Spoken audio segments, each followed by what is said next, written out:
салом алейкум дӯстони азиз, умедворам ки ҳамаи шумо хубу тансият ҳастед.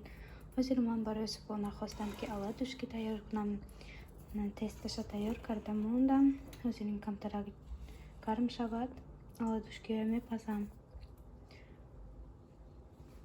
дӯстони азизам, субҳонаи моям тайёр шуд. Манам оладушки тайёр кардам. аюн форма тайёр накардам, просто ҳамин хел тайёр кардам. Гуфтам тестарак тайёр шавад ки мо ҳозир бояд берун бироем. Баъд инҷа коктейл тайёр кардам. ва мо иштиҳоитон ба шумо ҳам иштиҳоитон, агар хурдиста бошед дӯстонам.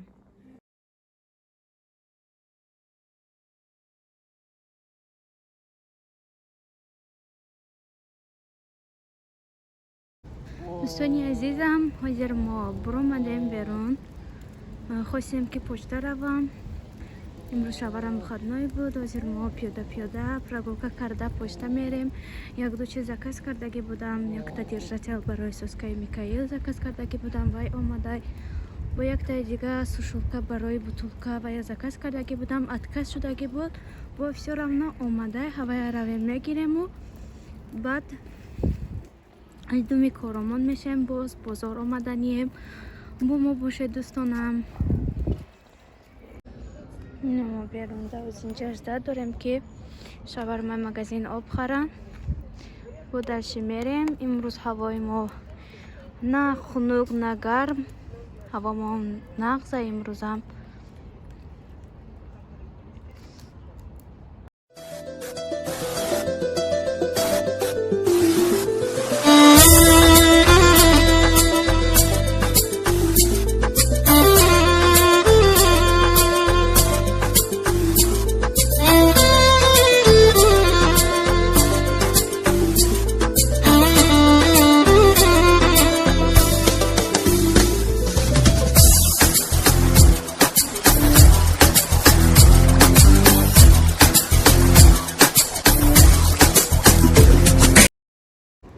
духтарҳо, мо ҳозир почта омадам.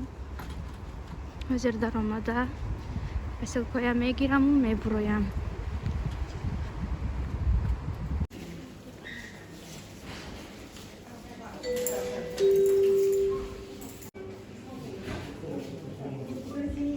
Замина мо посилкамона гирифтем. уша гирифта натонистем, чунки вай 3 рӯз дар инҷа нигоҳ медоштем. Баъд обратно роиш мекардем ва гирифта натонистем. мо дер омадем барои гӯш.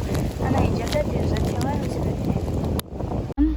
Держатели Микаил ба номаш навистаги будам. Заказ кардаги будам. Ин дуюмаш. Якта заказ кардаги будем дора кабутак. Иниш савзак. Инамча заказ кардем. Вайш камтар безеб шуд. ва яда қутиш мепартаему меистад напамияд айнам мегардонем. хална ман фикр кардам ки боз ин карат ки заказ кардам бе номаша наменависанд ки не ҳарчи номша навистиян на Микаил навистиян фақат цвети зардаку савзак. посилкае ки гирифтем ба сари мошин рафтесем ки мошин дашинему то молини каравем. имрӯз шаварам гуфтан ки биё мошин ҳай кун. гуфт ман камкамам мошин ҳай мекунам. хеле ёд метиҳан камтарак ҳай мекунам бо мефуроям ай мошин. имрӯзам гуфтастан ки биё мошин ҳай кун. камтарак мошин ҳай кун кани чанқа гуфтам ман мошин ҳай накардам. хучон гуфтан ки биё имрӯз мошин ҳай кун. ҳозир мо мошина мегирем. ман камтар ҳай мекунам дӯстонам.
دوستانی عزیز ما وقتی اومدیم امروز میخوام برای شما نشون بدم که چی خریدم. ما خریدیم ای بازار خریدیم همین چیزایا که در بازار همه چی هست تو چیزا سودا میکنن. ما خریدیم سوسیسکای حلال، اینجا نوشتگی حلال، اینجا تاجیکا میفروشن همینایا. با خریدیم کلباسای حلال تناشتا ببینید چقدر بسیار حلال نوشتگی. من این نمود سوسیسکا را در خونه اپام خوردگی بودم، اپام شام خریدگی بودن.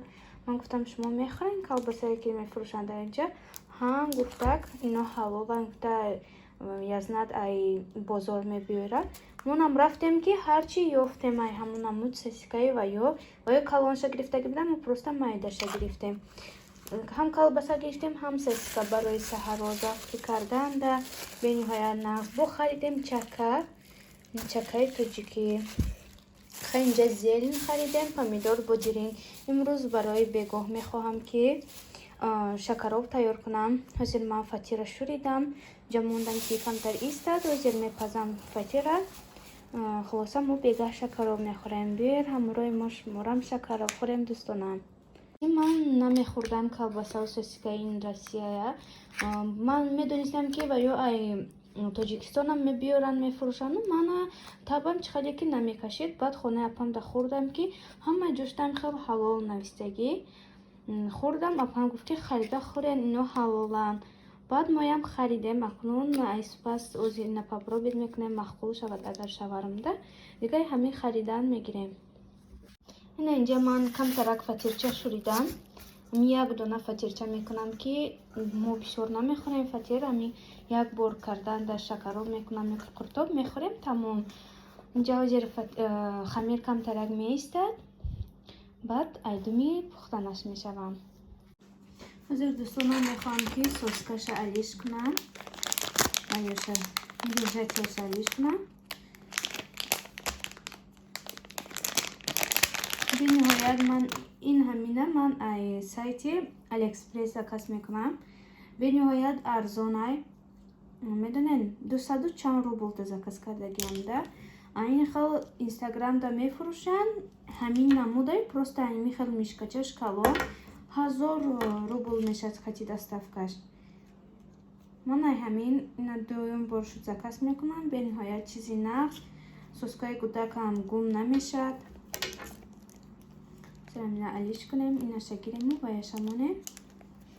ایناش میستد در کاروبکچه میمونیم.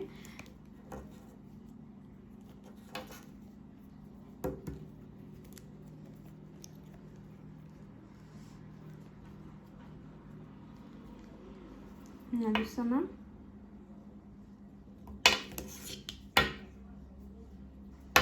برای چی من یک دیگه زاکاز کردم که خیلی میبینین اینوش ای شوشتن و وای کردنم خیلی کنده میشد. بعد اینا تونوکی بد شدگی خیلی کلان شدگی. اینا ببینید چقدر سختی خسروی همش. بعد نه خیلی وای میشد تونوک میشد بندش دراز میشد. برای همین من دویمش زاکاز کردم.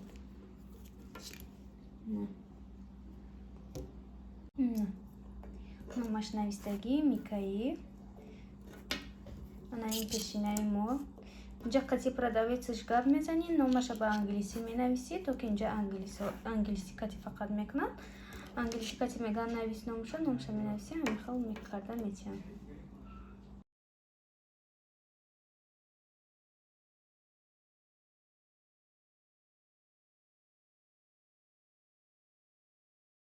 من فطیر رو تونو کردم. موزه برای شما یا لایف خاک نشان میتیم. کسانی که مخبر ندارند در غریبیان مخبر ندارند میتونن که خیلی ویلکه گرفته بالای نون خمیر تونده کلچه فطیر انا میخواد زدن گیرید همین همه جوشه. بعد میشد که فطیر که مخبر نداره رنگی ما که مخبر نداریم ای ویلکه استفاده میبریم. برای ما مخبر اون قدر در کارم نیست. برای این یکم بارم فکرش هم نکردیم برای خریدن.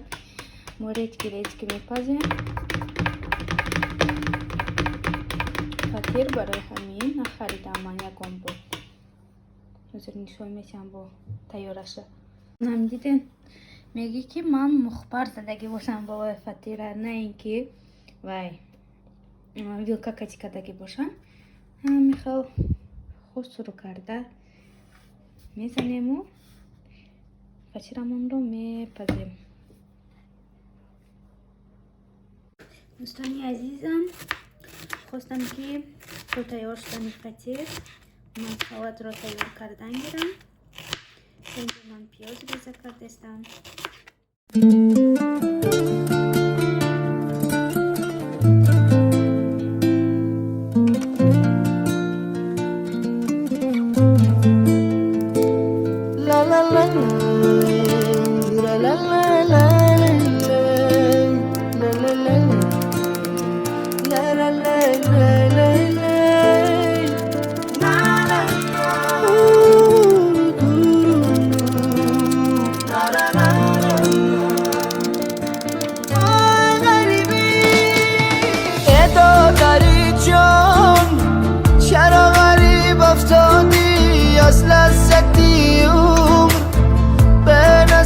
افتادی از بحری خوشی، زندگانی رفتی بمر شدی، بشی طبیب افتادی.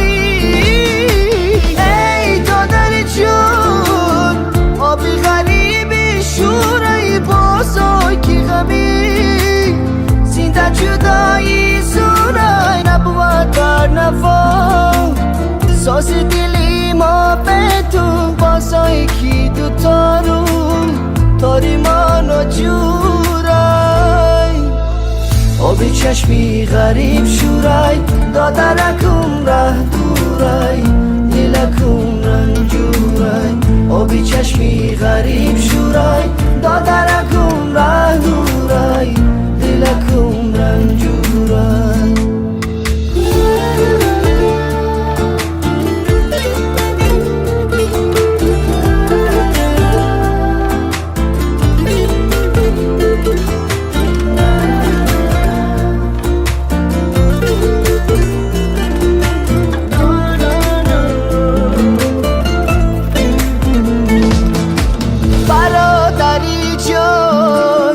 فصل خزان رز اومد از بحر چین، مفسمی غم